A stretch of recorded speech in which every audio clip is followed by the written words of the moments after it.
नगरपालिका नगरपंचायतीची मतमोजणी 21 तारखेला सर्वोच्च न्यायालय. महाराष्ट्रातील नगरपंचायत व नगरपालिकांच्या निवडणुकीची मतमोजणी 21 डिसेंबरलाच करावी असे स्पष्ट आदेश सर्वोच्च न्यायालयाने दिले.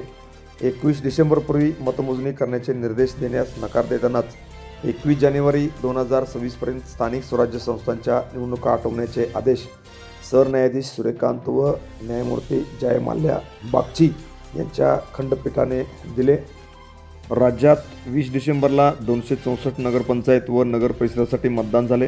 राज्य निवडणूक आयोगाने ऐनवेळी काही नगरपालिका व प्रभागातील मतदान 20 डिसेंबर पुढे ढकलले. यानंतर मुंबई उच्च न्यायालयाच्या नागपूर खंडपीठाने निवडणूक आयोगाला सर्व ठिकाणचे निकाल जाहीर करण्याचे आदेश दिले होते. दुसरीकडे मुंबई उच्च न्यायालयाने दोन्ही टप्प्यातील मतदान पार पडल्यानंतर 21 डिसेंबरला मतमोजणी करण्याचे आदेश दिले होते. तर औरंगाबाद खंडपीठाने देखील कठोर शब्दात आयोगाचे कान टोचले होते. उच्च न्यायालय व त्यांच्या वेगवेगळ्या खंडपीठांनी दिलेल्या आदेशाचा आक्षेप घेत काही जणांनी सर्वोच्च न्यायालयात याचिका दाखल केली होती. निकाल लवकर जाहीर करण्याची मागणी या याचिकात केली होती. मात्र 21 तारखेला निकाल जाहीर होईल असे सर्वोच्च न्यायालयाने स्पष्ट केले होते. Press the bell icon on the YouTube app and never miss another update.